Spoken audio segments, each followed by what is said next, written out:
et bienvenue à votre rendez-vous du savoir. Aujourd'hui, nous avons l'honneur d'accueillir Maître Tarcisse Matadiwamba, une figure éminente du barreau, qui va nous instruire longuement et sans ombrage sur les métiers des bâtonniers en République démocratique du Congo. Ensemble et avec son éclairage, nous allons découvrir les multiples facettes de ces rôles cruciaux du système judiciaire. Maître Tarcisse Matadiwamba partagera avec nous son parcours, ses responsabilités, les défis qu'il rencontre au quotidien ainsi que le moment le plus gratifiant de sa carrière. Restez avec nous pour une discussion enrichissante et inspirante sur les métiers de bâtonnier de la République et découvrez comment Maître Tarcisse Matadiwamba contribue à la réforme et à l'amélioration du système judiciaire. N'est-ce pas, Parfait Ngaïmondo? Oui, Paulette, comme tu l'as dit, nous allons recevoir Maître Tarcisse Matadiwamba, qui est passé 4 fois bâtonnier de la République, avec qui nous allons parler sur les métiers du bâtonnier. Comme tu l'as dit, il parlera de son expérience, de tout ce qu'il a eu à faire dans les systèmes ou les progrès des systèmes judiciaires en République démocratique du Congo. Soyez branchés et vous allez découvrir le tout dans cet entretien que nous accorde Maître Tarcisse Matadiwamba. Bonjour Maître. Bonjour, Vous allez bien? je me porte bien. Toujours en forme comme d'habitude. Je me porte bien, en forme. Moi, j'ai fait des études primaires dans une mission catholique entre les mains de frères de Saint-Joseph. J'ai fait mes études secondaires des humanités gréco-latines au petit séminaire de l'Infou. De 57 à 64. Et puis, bon, je suis entré à l'université catholique de Rovaniemi, à Kinshasa, en 64. Et j'ai terminé un baccalauréat en philosophie et lettres, préparatoire au droit et en 1968, j'ai obtenu ma licence en droit. J'étais, comme d'autres étudiants à l'époque, qui ont bénéficié d'une bourse de l'État, j'étais astreint au service civique obligatoire, c'est-à-dire à l'époque pour les médecins, pour les juristes qui avaient étudié avec une bourse de l'État congolais, compte tenu de l'insuffisance des juristes, de l'insuffisance des médecins, eh bien, nous étions réquisitionnés par l'État pour prester dans des services publics ou, disons, pour nous mettre à la disposition de l'État congolais avant de disposer. Et en ce qui me concerne, j'ai fait mon service civique obligatoire à l'Otraco, aujourd'hui on apprend, 2 ans après avoir obtenu mon attestation de fin de service civique. J'étais devenu libre de tout engagement vis-à-vis de l'État et comme j'avais pour vocation d'entrer au barreau, de devenir avocat, un certain 16 février 1974, je suis entré au barreau. J'ai fait mon stage de 2 ans dans 2 cabinets d'avocats. D'abord au cabinet de Maître Rubusisi, et ensuite, une année après, je suis passé au cabinet de Maître Barbier et Robert Salipens, après avoir obtenu aussi mon attestation de fin de stage comme avocat. J'ai ouvert mon propre cabinet d'avocat. En fait, localement, je travaillais au cabinet de Maître Kamanda, qui alors n'était pas au pays, il était à l'extérieur du pays. Et son cabinet fonctionnait dans l'immeuble Forescom. ici à côté.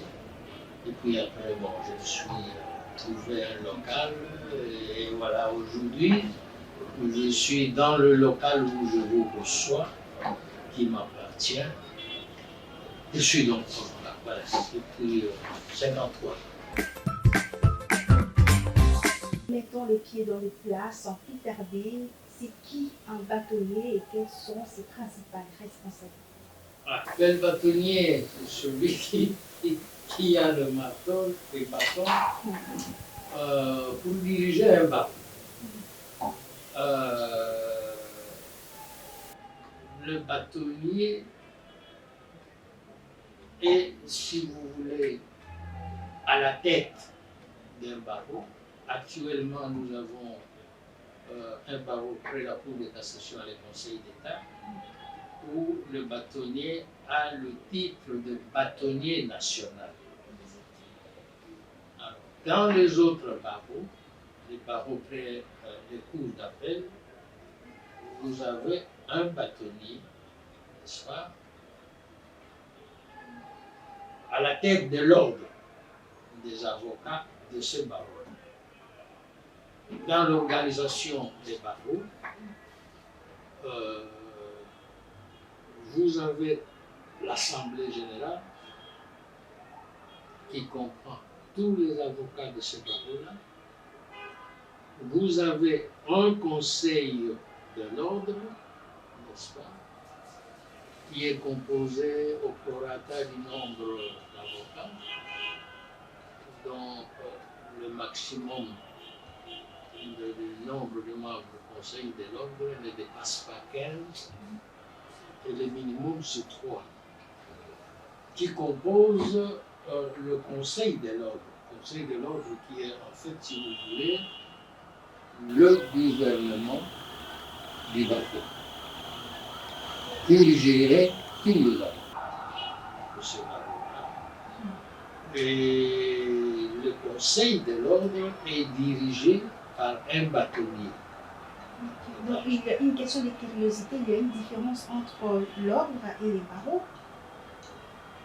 Non, il n'y a pas une différence, si vous voulez, c'est une différence d'appellation. Okay.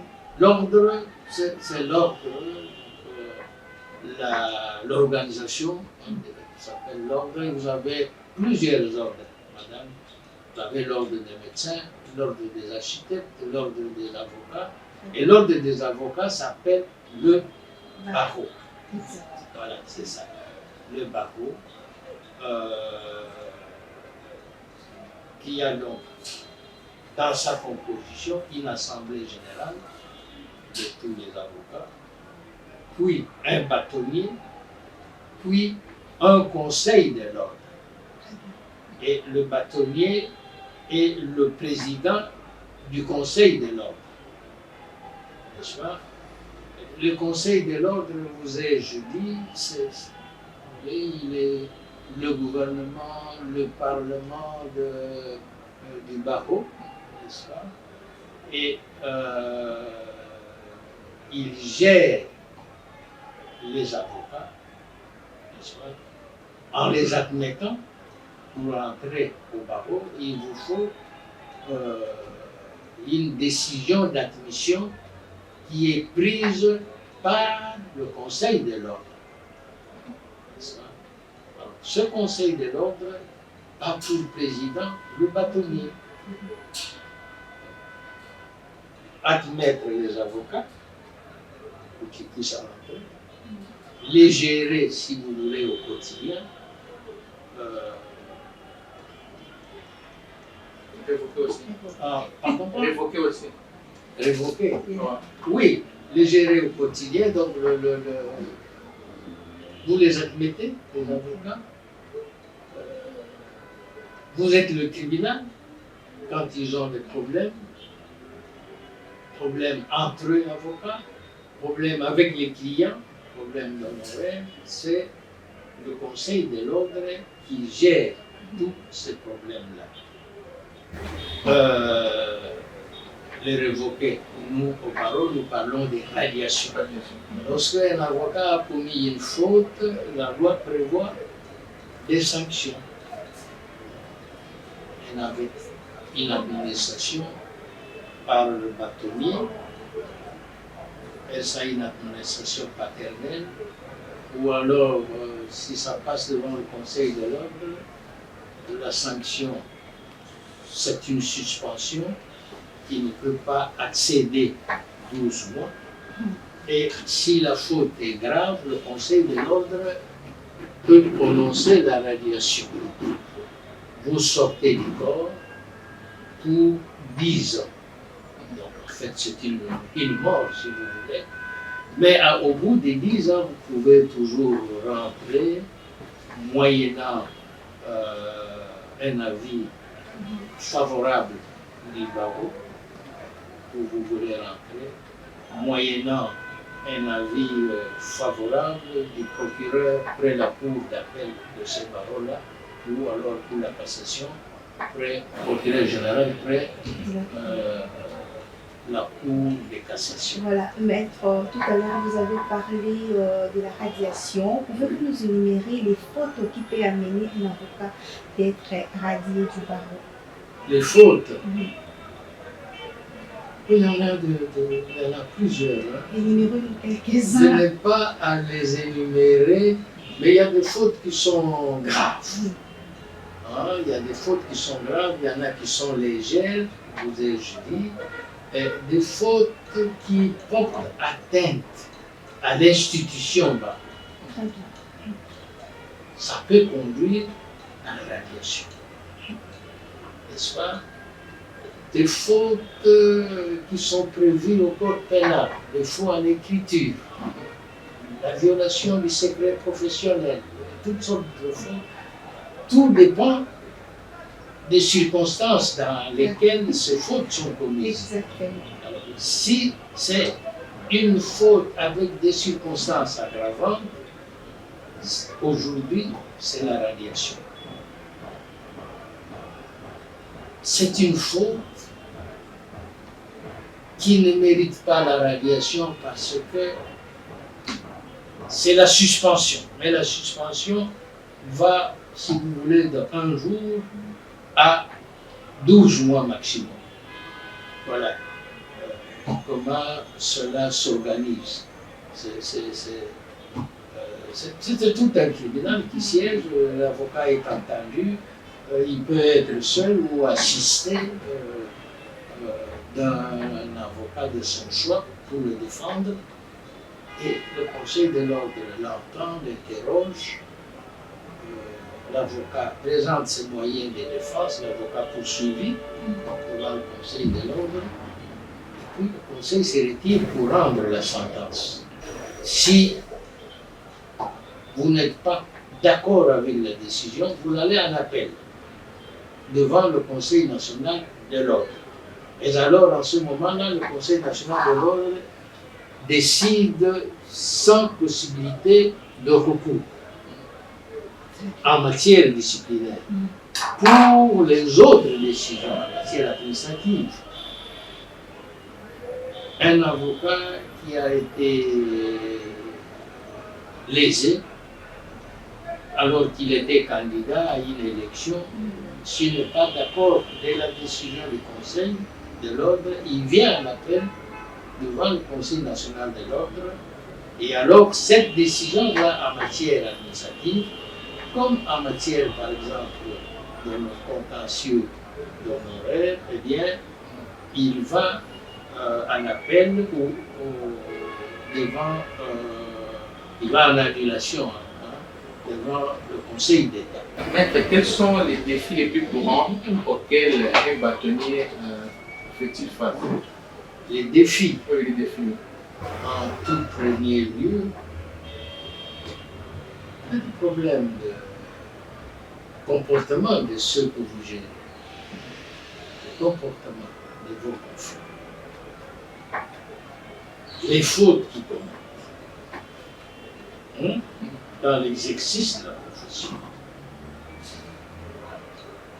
Le bâtonnier est, si vous voulez, le premier juge. C'est lui qui reçoit les plaintes de tous les bâtonniers. Il les instruit à son niveau. Sinon, il désigne un membre du Conseil de l'ordre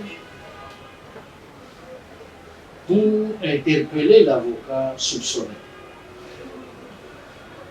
Ce membre du Conseil de l'ordre vous fera un rapport. Et le bâtonnier décidera si oui ou non il faut traduire, j'allais dire en justice, oui, mais il faut traduire devant le Conseil de l'ordre Exactement. le confrère en question. Il y a des problèmes de ce genre-là. Il y a un problème de cotisation. La loi oblige tout avocat à contribuer aux charges de l'ordre. Charges de l'ordre. Chaque avocat doit payer la cotisation fixée par son bail. C'est mensuel ou c'est annuel? Annuel. Annuel. Il y a des confrères qui le payent. Il est solvable. C'est les bâtonniers qui les interpellent. Très bien. Alors là, la sanction, si l'avocat n'a pas payé, qu'il ne donne pas un juste motif, ce n'est pas une faute disciplinaire, mais c'est une faute administrative qui donne lieu pas à une faute, si vous voulez, hein, c'est l'omission. C'est l'omission. On vous omet du tableau, avec la conséquence que vous ne pouvez plus exercer. Vous êtes omis du tableau. Lorsque vous payerez, on vous remet au tableau, n'est-ce pas, après que vous ayez donné vos justificatifs, n'est-ce pas, à votre barreau. Vous êtes le père qui les interpelle chaque fois que vous avez connaissance. Et surtout que vous avez la déontologie du métier. Oui, oui, ce sont des problèmes de déontologie, oui, c'est ça. Des incidents qui arrivent entre avocats ou avocats contre magistrats et avocats contre le public, le tiers, n'est-ce pas, lorsque le bâtonnier est au courant d'un tel incident, de tel comportement, alors il enquête. Il enquête. Voilà, maître Tarsis, comment vous êtes devenu bâtonnier? Je suis devenu bâtonnier national le 30 mai 98, une année après l'arrivée de l'AFDEL. Voilà, c'était ça. Et pendant l'année qu'a duré la rébellion des musées, les bâtonniers nationaux de l'époque, qui viennent de mourir, Mbouna et Letang, n'a pas pu organiser les élections. Quand la rébellion cesse, le bâtonnier national, en exercice, était en dépassement. Il n'a pas pu organiser les élections. Et dès que la rébellion a cessé, il a organisé les élections. Et c'est moi qui ai été élu bâtonnier national en remplacement du bâtonnier national sortant Mbou. Lui-même avait remplacé le tout premier bâtonnier national, ici Mangoy. Voilà donc comment je suis devenu bâtonnier national. J'ai fait 2 ans, 2 mandats. Les mandats, il est combien d'années? De 3 ans. 3 ans. Mais si vous lisez la loi, il n'y a pas de limitation du nombre de mandats. Mais nous avons dû imposer la limitation par un règlement qui était pris d'ailleurs sous moi, et je me suis fait appliquer ce règlement qui limitait le nombre de mandats à 2. Donc j'ai dû abandonner la charge, et un autre m'a remplacé, c'est Ndouli Ndouli. Il fera un seul mandat. Il n'a pas voulu se succéder. Un autre avocat, un autre l'a remplacé, c'est Bouillier, qui a fait 2 mandats, 6 ans. Et il ne pouvait pas faire 3 mandats. En ce moment-là, c'est Matadi Wamba qui revient. Et voilà donc comment j'ai fait 4 mandats en deux temps, si vous voulez. Et quel est le profil pour être élu bâtonnier? Il y a un profil ou les critères, on met des critères pour postuler à ces postes? Ah oui, il y a des critères, madame, des critères d'ancienneté. Le règlement fixe une ancienneté minimum pour pouvoir être candidat au bâtonnat près la cour d'appel, tout comme au bâtonnat près la cour de cassation, n'est-ce pas? Par exemple, pour la cour d'appel, il y a une ancienneté minimum qui est exigée, si je ne m'abuse, de 10 ans, sinon 15. Vous devez avoir une ancienneté et tout naturellement un casier disciplinaire vierge, un casier judiciaire vierge aussi. La moralité, vous devez avoir une attestation de moralité délivrée par le barreau, par votre bâtonnier sortant. Et l'organisation des élections est celle-ci. Il y a une convocation des élections par le bâtonnier. Voilà. Un des attributs du bâtonnier, c'est convoquer l'Assemblée générale annuelle. Et alors, dans ce cas-ci, pour les élections, une Assemblée générale élective, c'est le Conseil de l'ordre présidé par le bâtonnier, les activités, qui trie les candidatures pour retenir celles qui sont recevables et qui seront présentées devant l'Assemblée générale des barreaux. Et les avocats vont librement élire et les bâtonniers et les membres du Conseil de l'ordre, n'est-ce pas? Alors, le règlement, la loi veut que l'élection du bâtonnier précède celle des membres du Conseil de l'ordre. Et dès que le bâtonnier est élu, il entre en fonction le même jour, à l'instant où il est élu, et son prédécesseur lui cède la charge. Alors après, ce nouveau bâtonnier préside l'élection des membres du Conseil de l'ordre. Très bien. C'est l'Assemblée générale qui vote les bâtonniers. C'est l'Assemblée générale qui vote les bâtonniers. Elle est composée de qui, l'Assemblée générale? Des avocats?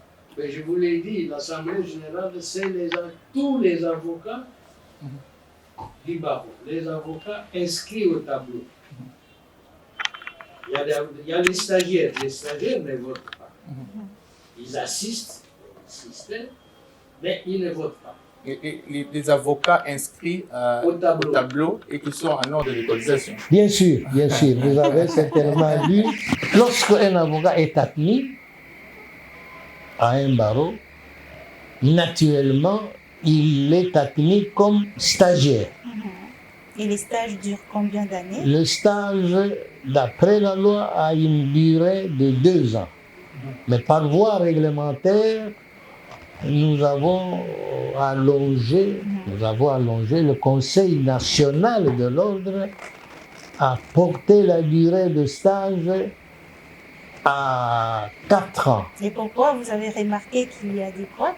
D'abord, il y a le nombre d'avocats qui est important.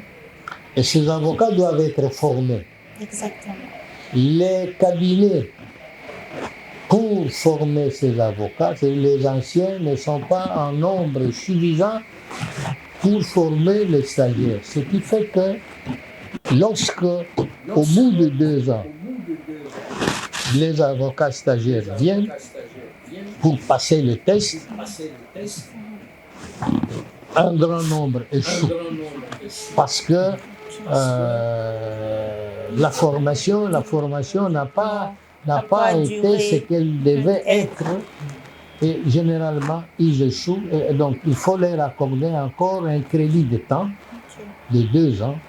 Mais au bout de ces doubles délais, si le stagiaire ne réussit pas, alors, il faut considérer qu'il est inapte à exercer le métier d'avocat. Alors, on ne peut plus le laisser sur la liste des stages, il faut qu'il aille chercher ailleurs. Maître Matadi Wamba, une question de curiosité. Un étudiant qui a fini sa licence en droit, peut-il être appelé maître avocat sans avoir passé au stage? Ah non, un étudiant qui a obtenu sa licence en droit n'est pas avocat. S'il se fait appeler avocat, il commet l'infraction que l'on appelle le port illégal de titre. Le titre d'avocat est protégé par la loi. Il est créé par la loi, il est protégé par la loi.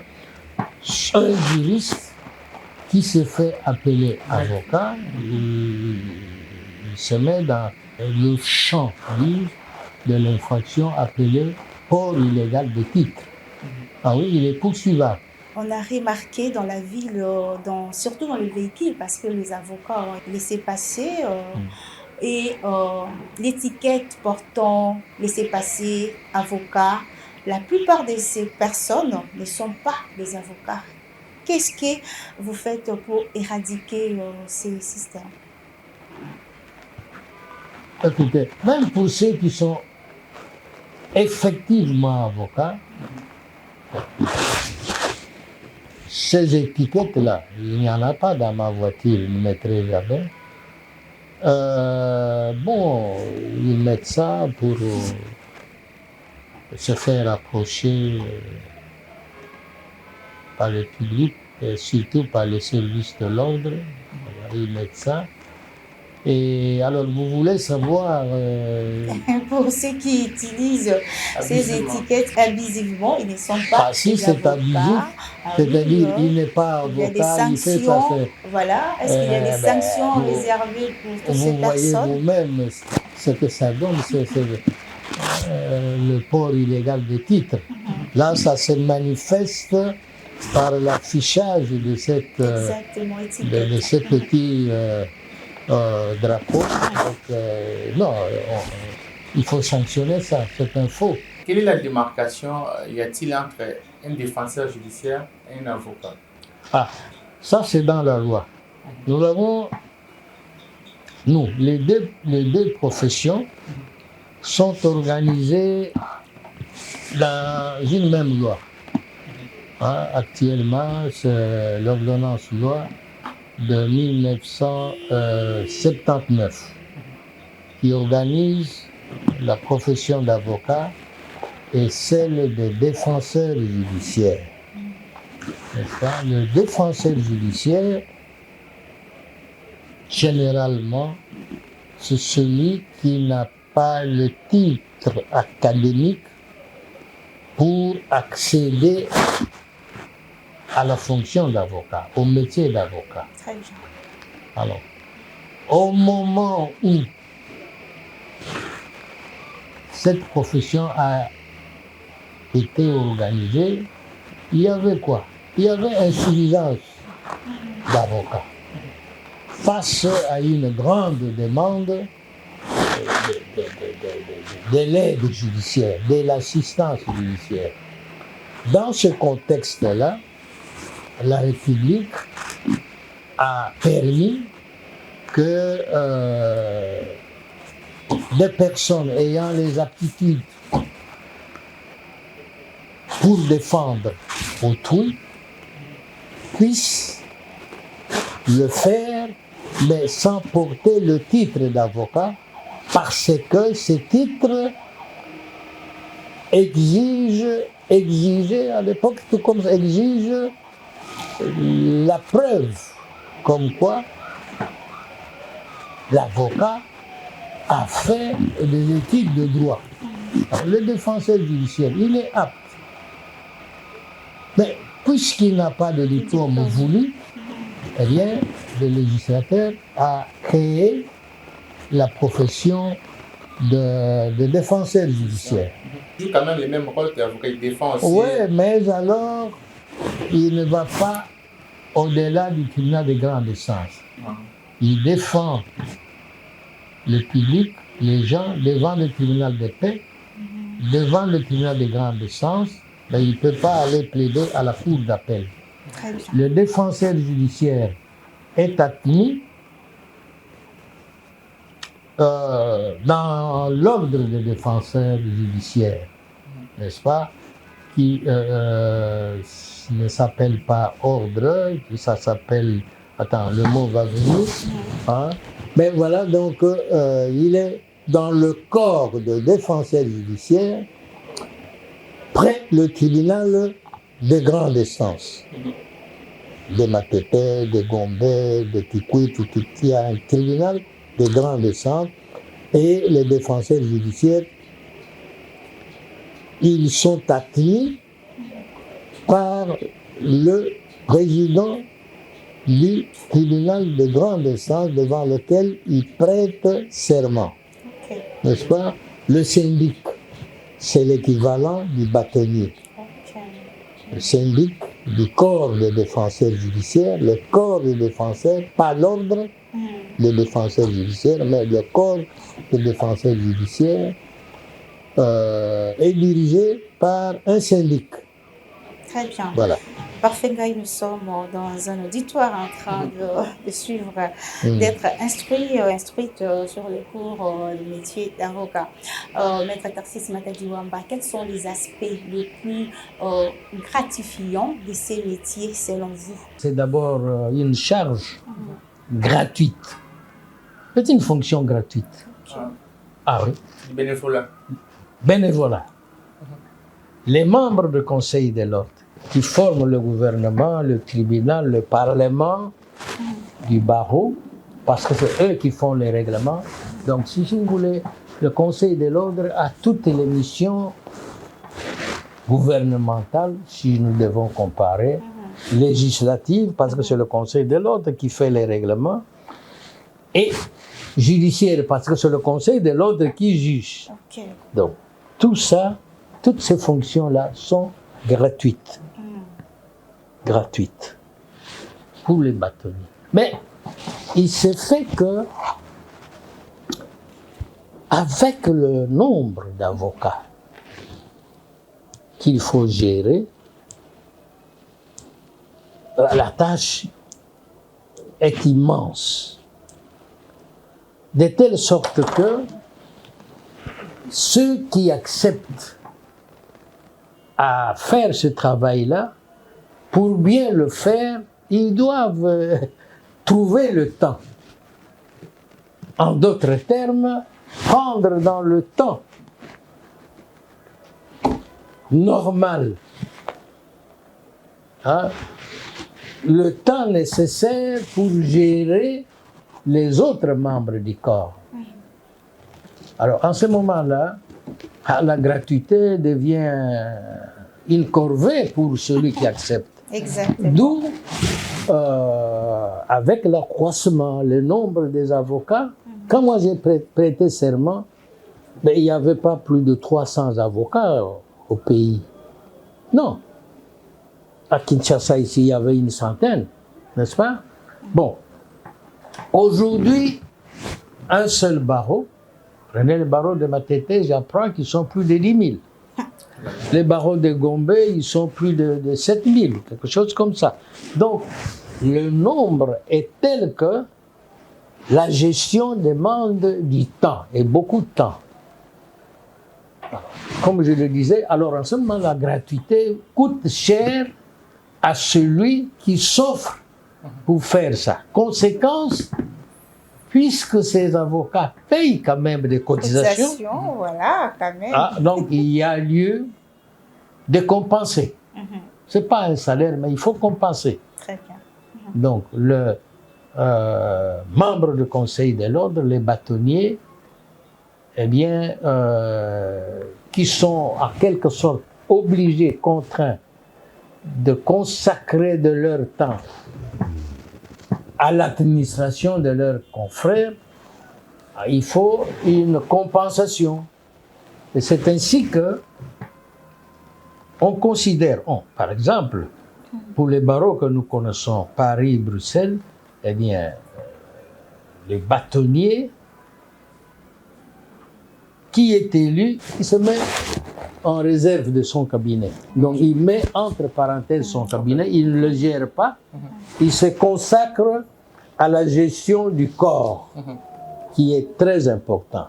Parce qu'un barreau comme celui de Paris, c'est plus de 20 000 agents, 20 000 avocats par agent, 24 à 5.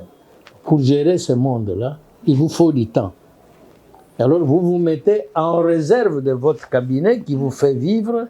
Et alors, pour le temps où vous êtes bâtonnier, parce que c'est 2 ans, 3 ans maximum, eh bien, c'est le conseil de l'ordre, c'est les barreaux qui vous rétribuent. Donc, qui vous donnent de quoi vivre. Voilà, c'est ça. Et dans ces cas, les bâtonniers ne plaident plus. Pendant son mandat. Pendant qu'il est bâtonnier, il plaide. Pourquoi? Il a des affaires. Okay. Il a des affaires. Mais avouez que il n'a plus beaucoup de temps pour étudier les dossiers. Avant d'aller plaider à l'audience, vous devez étudier, vous devez avoir étudié le dossier. Il vous faut du temps. Alors, c'est les affaires de l'ordre qui se partagent votre temps d'avocat et vous plaidez. Rien ne vous interdit de plaider, mais vous n'en avez pas le temps. Pas assez en tout cas. Et qui peut saisir un bâtonnier? Oui, n'importe qui peut saisir. On doit vous écrire si directement. Si vous avez un problème, vous le soumettez au barreau en passant par le bâtonnier, oui. Très bien. Oui. Mais comment les bâtonniers nationaux collaborent-ils avec d'autres membres du barreau? Ah, voilà. Le bâtonnier national, il est au sommet.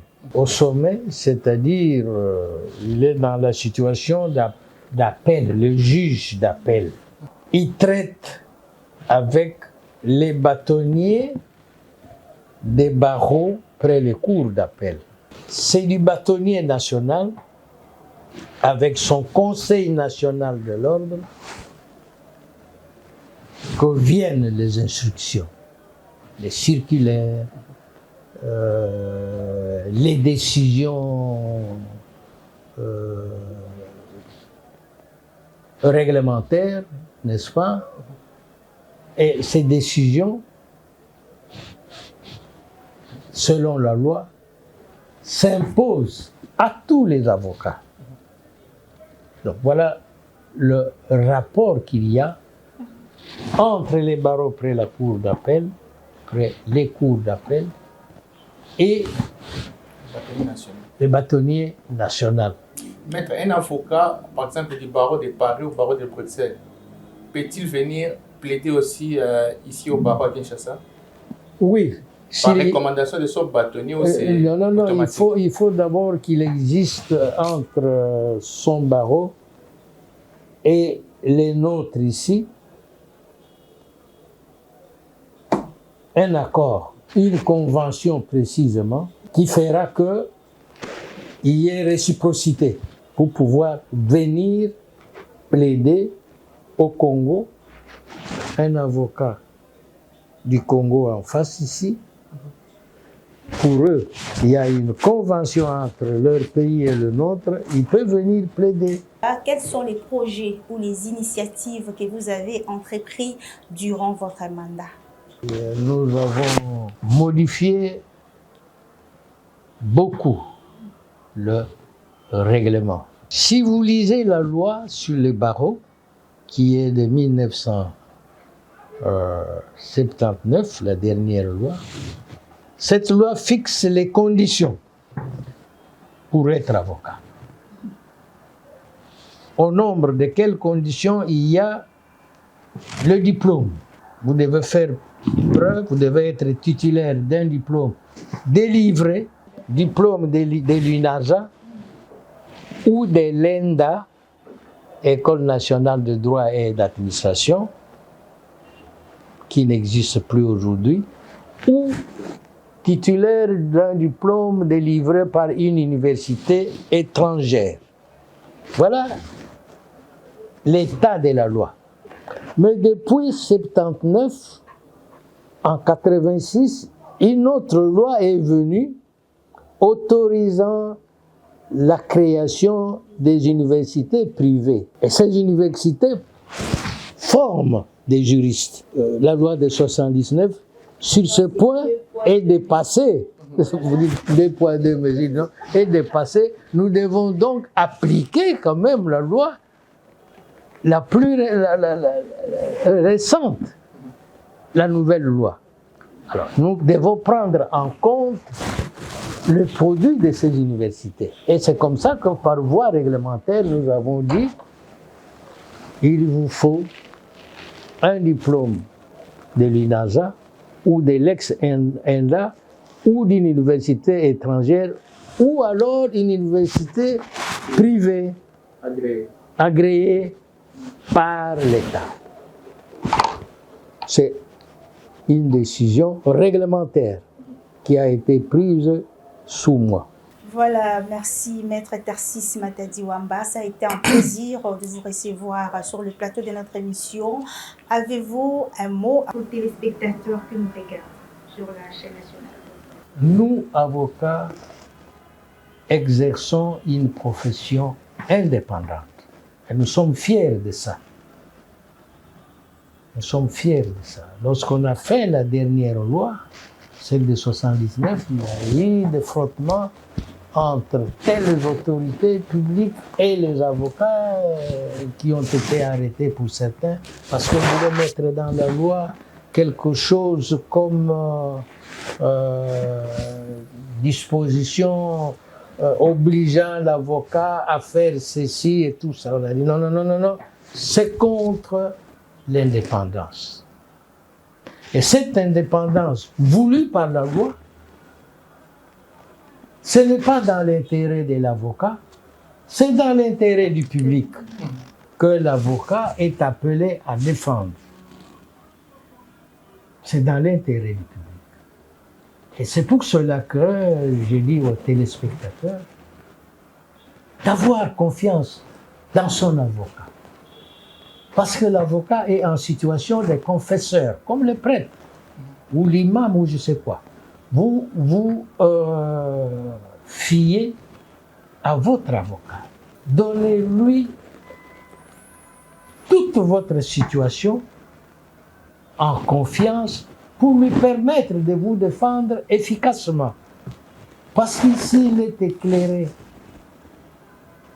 entièrement, il ne sera pas surpris dans la défense. Lorsqu'à l'audience, il va apparaître que vous lui avez menti. Parce qu'en ce moment-là, l'avocat est en mesure de vous abandonner. S'il constate que vous lui avez menti, un avocat sérieux se retire. Il doit se retirer. Donc, au public, j'ai dit cela. L'avocat, c'est votre confesseur. Il faut savoir le choisir aussi. Exactement. Il faut savoir le choisir.